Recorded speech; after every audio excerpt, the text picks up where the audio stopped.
बिस्मिल्लाहिर्रहमानिर्रहीम अस्सलाम वालेकुम। मैं हूँ इब्रार हुसैन अस्तूरी और मैं इस वक्त डी चौक में मौजूद हूँ। पाकिस्तान तहरीक इंसाफ का एहतजाज गुज़िश्ता 3 रोज़ से इस मकाम पर जारी रहा और अब गुज़िश्ता रात जो आखिरी बारिश होने से कबल जो बारिश होने के बाद जो एहतजाज हुआ, पुलिस की शेलिंग हुई और ये इलाका जो डी चौक का है वो मैदान जंग का मंजर पेश कर रहा था। और इस वक्त भी यहाँ पर सिक्योरिटी आप देख सकते हैं कितनी इंतहाई सख्त सिक्योरिटी है। इस वक्त पुलिस यहाँ पर, पाक फ़ौज के दस्ते यहाँ पर मौजूद है। रेंजेस इस कंटेनर्स के ऊपर, ये सामने डी चौक है जो रेड जोन की तरफ जाता है, ये वो रास्ता है और कंटेनर्स के ऊपर आप देख सकते हैं कि रेंजेस एहलकार तैनात हैं, जबकि उसके सामने पाक फ़ौज के जो जानबाज हैं वो मौजूद हैं, पाक फ़ौज के दस्ते मौजूद हैं, गाड़ियाँ पाक फ़ौज की मौजूद हैं। उसके साथ लेफ़्ट और राइट पर यहाँ पर अगर मेरा कैमरामैन आपको दिखाए तो यहाँ पर लेफ़्ट साइड में आप देख सकते हैं पुलिस और जो FC हैं, एलीट फोर्सेस हैं, वो तमाम यहाँ पर मौजूद हैं। और रात को यहाँ पर जो है वो एक मजमुआ लगा रहा और शदीद शेलिंग, और वो भी इतनी ख़तरनाक शेलिंग कि बहुत सारे लोगों पे यहाँ पर रबर की जो है वो गोलियां फायर हुई। उसके अलावा शेलिंग्स हुई, पथराव हुआ यहाँ पर, और ये डी चौक खास तौर पे मैदान जंग का मंजर पेश कर रहा था। और आपको ये बता दूं कि अब से कुछ लम्हे पहले यहाँ पर जो एक शहीद एहलकार थे अब्दुल हमीद, जिनको 26 नंबर चौंगी पर जो है वो शहीद हो गए थे। उन पर शायद जो एहतजाज करने वाले कारकुनान हैं उनकी जानिब से तशद्दुद के बायस वो शहीद हुए थे। उनकी अब से कुछ लम्हे पहले यहाँ पर नमाज जनाजा अदा कर दी गई है और नमाज जनाजा में यहाँ पर वज़ीर दाखिला मोहसिन नकवी, इसके अलावा जो खैबर पख्तूनख्वा के गवर्नर हैं फैसल करीम कुंडी, वो यहाँ पर मौजूद थे।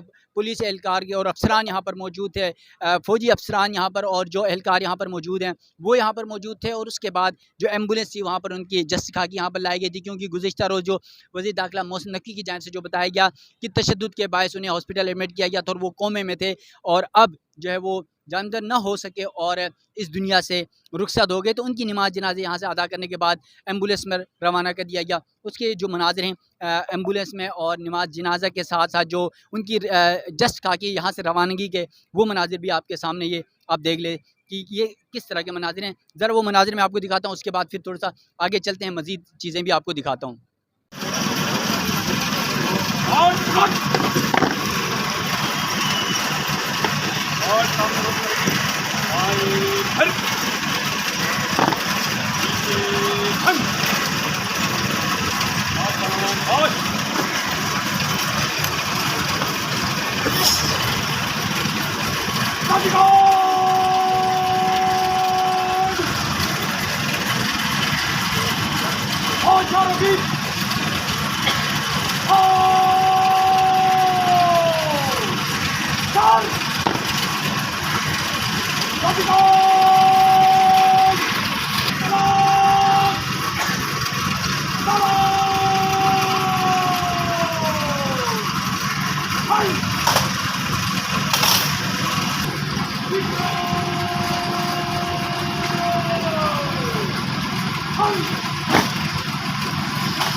आगे नहीं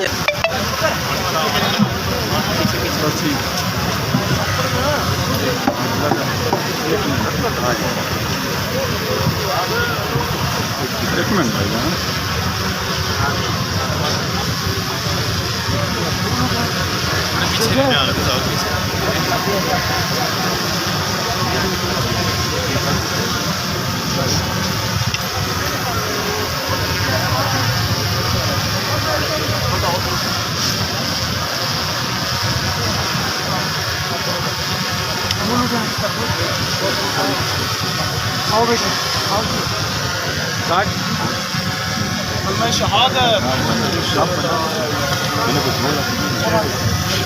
थोड़ा आगे रास्ता, थोड़ा पीछे हो जाए प्लीज।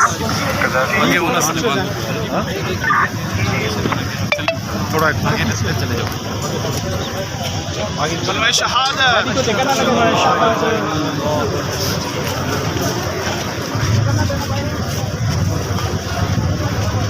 ये ना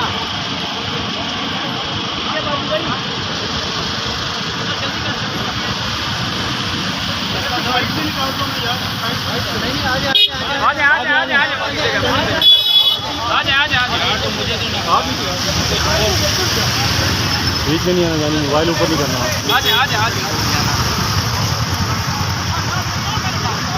भी आगे से रास्ता वैसे दे दें, अब रास्ता दे दें बीच से।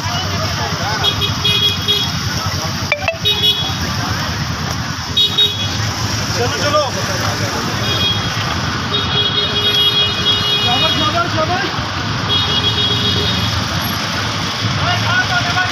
जो पुलिस एहलकार थे शहीद, जिसकी नमाज जनाजा अदा कर दी गई थी और उसे यहाँ से रवाना कर दिया गया है और प्रोटोकॉल के साथ उनको सलामी दी गई। पुलिस एहलकार को यहाँ पर उनकी जस खा की यहाँ से रवाना कर दी गई। और अब यहाँ पर आप देख सकते हैं ये डी चौक पे हम मौजूद हैं और ये सामने का मंज़र देख लें, मेरे सामने का ये जो है वो पाक फ़ौज के दस्ते यहाँ पर अलर्ट दिखाई दे रहे हैं। और आपको पता है यहाँ पर दो इशूज़ ख़ासतौर पर इस्लामाबाद के अंदर गुज़िश्ता 3 रोज़ से, एक तो जो शंघाई ताउन तंजीम के सरबराहान का इजलास 16 और 15, 16, 17 को होने जा रहा है अक्टूबर के, उसकी वजह से भी इस्लामाबाद में जो है वो जगह जगह कंटेनर्स रख दिए गए थे। ये सामने कंटेनर देख लें आप, डी चौक के अतराफ बंद कर दिया गया है। और दूसरी वजह ये थी कि पाकिस्तान तहरीक इंसाफ का एहतजाज था और खैबर पख्तूनख्वा से वज़ीर आला अली अमीन गंडापुर के सरबराही में जो काफ़िला यहाँ पर आया और वो डी चौक पहुँचा और गुज़िश्ता 2 रोज़ से ये डी चौक जो है वो जंग का मंजर पेश कर रहा था। और ये आप देख सकते हैं यहाँ पर बड़ी तादाद में पुलिस वो सामने मौजूद हैं, यहाँ पर ख़वातीन पुलिस एहलकार मौजूद हैं, जेंट्स पुलिस एहलकार यहाँ पर मौजूद हैं। ये साथ ही आप देख सकते हैं मीडिया DSNG सारी यहाँ पर, क्योंकि जो शहीद पुलिस एहलकार की नमाज जनाजा थी, वज़ीर दाखिला का से की मीडिया से टॉक थी, उसके अलावा गवर्नर KPK की मीडिया टॉक थी, वो सारी यहाँ कवर करने के लिए तमाम मीडिया भी मौजूद है और तमाम तर सिक्योरिटी एहलकार यहाँ पर अलर्ट दिखाई दे रहे हैं। गुज़िश्ता 3 रोज़ से ये जो है मैदान जंग का जो मंजर था वो अब थोड़ा सा यहाँ पर स्मूथली आज सुबह से माहौल बेहतर हो गया है इस्लामाबाद का। ख़ास तौर पर मैं खुद 26 नंबर से आता हूँ तो सुबह ही रोड खुलने शुरू हो गए थे 26 नंबर से, लेकिन अभी भी रोड की एक साइड से जो है वो कंटेनर हटा दिए गए हैं, जबकि दूसरे साइड पर फ़िलहाल मौजूद हैं। मेन जगहों को बंद कर दिया गया है। पिंडी से इस्लामाबाद आते हुए फैज़ाबाद इस वक्त भी बंद है, सिर्फ थोड़ा सा रास्ता खोल दिया गया है ट्रैफिक को की रवानगी के लिए। और दीगर ये आप देख सकते हैं यहाँ से सीधा ये जो है वो जिना एवेन्यू है, जिना एवेन्यू भी थोड़ा सा आगे जाके कंटेनर से बंद कर दिया गया। डी चौक आने का ये रास्ता है। खाद्यात तारें यहाँ पर मौजूद हैं, बड़े बड़े कंटेनर्स यहाँ पर मौजूद हैं और हर तरफ जो है पुलिस आपको रेंजर्स FC उसके अलावा जो दीगर एहलकार हैं पाक फ़ौज के दस्ते हैं, क्योंकि आर्टिकल 245 के तहत 17 अक्टूबर तक अफवाज को तलब किया गया था, पाक फ़ौज के दस्तों को। तो पाक फ़ौज भी यहाँ पर इस वक्त मौजूद हैं, उनके दस्ते किसी भी मुमकिन सूरत हाल से निपटने के लिए। तो ये इस वक्त इस्लामाबाद का मंजर है और ये वो डी चौक है जहाँ पर अभी कुछ लम्हे पहले जो शहीद पुलिस एहलकार थे उनकी नमाज जनाजा अदा कर दी गई है। तो अब इस्लामाबाद की जो मामूल ज़िंदगी है वो दोबारा आने शुरू हुई है। तकरीबन 3 दिन से नेटवर्क मुकम्मल तौर पर मोबाइल नेटवर्क बंद था, इंटरनेट मुकम्मल बंद था और यूँ लग रहा था कि हम इस्लामाबाद में नहीं बल्कि हम शायद किसी श्रीनगर में हैं। तो यकीनन आज दोबारा जब ये सब कुछ ओपन हुआ है तो दोबारा ज़िंदगी बहाल होने लगी है, सड़कें खुल गई हैं, नेटवर्क खुल गया है और बाज़ार भी अब हल्के हल्के खुलने शुरू हो गए हैं।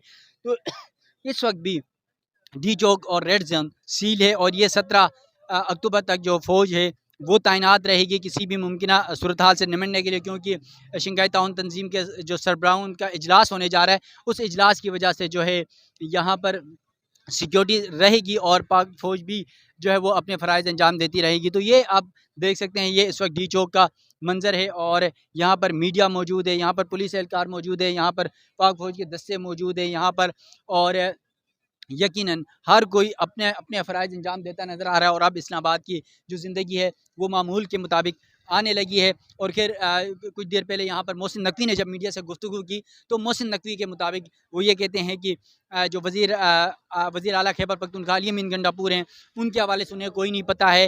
वो कह रहे थे कि पहले भी वो भाग गए थे तो अब भी वो भाग गए, हमारे पास फुटेज मौजूद हैं, तस्वीर मौजूद है कि वो यहाँ से भाग के चले गए। तो अब ये तो अल्लाह ही बेहतर जानता है कि कौन सच कौन झूठ कह रहा है। लेकिन पाकिस्तान तहरीक इंसाफ के कारकुनों ने जिस तरह कहा था कि हम डी चौक पहुँचेंगे, और यकीनन वो डी चौक पहुँचे, और कल रात हमने देखा, और बल्कि कुछ लोगों की जानिब से ये भी कहा गया क्योंकि रात को बारिश हुई, जब यहाँ पर आंसू गैस और हर तरफ जो है वो शेलिंग का सिलसिला जारी था, बारिश हुई, तो पाकिस्तान तहरीक इंसाफ के कारकुनों ने सोशल मीडिया में जो जिनकी बातें थी कि अब्र रहमत जो है वो बरसी, और ख़ास तौर पे जब ये सारा कुछ हुआ तो यकीनन दोनों ही अतराफ से जो नुकसानात हो रहे हैं, चाहे वो पाकिस्तान तहरीक इंसाफ हो, चाहे पुलिस हो, चाहे फ़ौज पाकिस्तान हो, चाहे जो भी हो, नुकसान पाकिस्तान का हो रहा है, और सबको मिलजुल कर चलने की ज़रूरत है। यहाँ पर किसी का ज़ाती मामला नहीं है। पाकिस्तान तहरीक इंसाफ को भी चाहिए कि अगर उन्होंने एहतजाज करना है, ये तो क्योंकि ये जो शंघाई ताउन तंजीम का सरबराहान का जो इजलास होने जा रहा है 15, 16, 17 को इस्लामाबाद के अंदर, यकीनन ये एक बड़ी कामयाबी है, और इस कामयाबी को जो है वो बर्दाश्त करना चाहिए, और इस कामयाबी को बल्कि सबको मिलकर सेलिब्रेट करना चाहिए, और इस इजलास को कामयाब बनाना चाहिए, ताकि जो दुनिया के दूसरे ममालिक को एक अच्छा मैसेज आए। एहतजाज के लिए कोई और दिन सही, कोई और महीना उसके बाद भी एहतजाज कर सकते हैं। जो है वो आप एहतजाज माजी में भी करते रहें, कोई मसला नहीं, लेकिन एहतजाज बाद में भी कर सकते हैं। तो ये सबको सोचना होगा कि हम किस साइड जा रहे हैं। तो नाज़रीन, ये डी चौक का वो मंज़र है कि आप देख सकते हैं यहाँ पर अफवाज इस वक्त मौजूद हैं, और डी चौक में यकीनन इस वक्त जो है वो हला गुला गुज़िश्ता रोज़ वाली नहीं है, लेकिन अब कुछ बेहतरी आ गई है। मज़ीद जो भी डेवलपमेंट्स होगी उस हवाले से भी आपको आगाह करूँगा। अपने मेज़बान इब्रार हुसैन स्टूडियो को दीजिएगा इजाज़त। अल्लाह हाफ़िज़।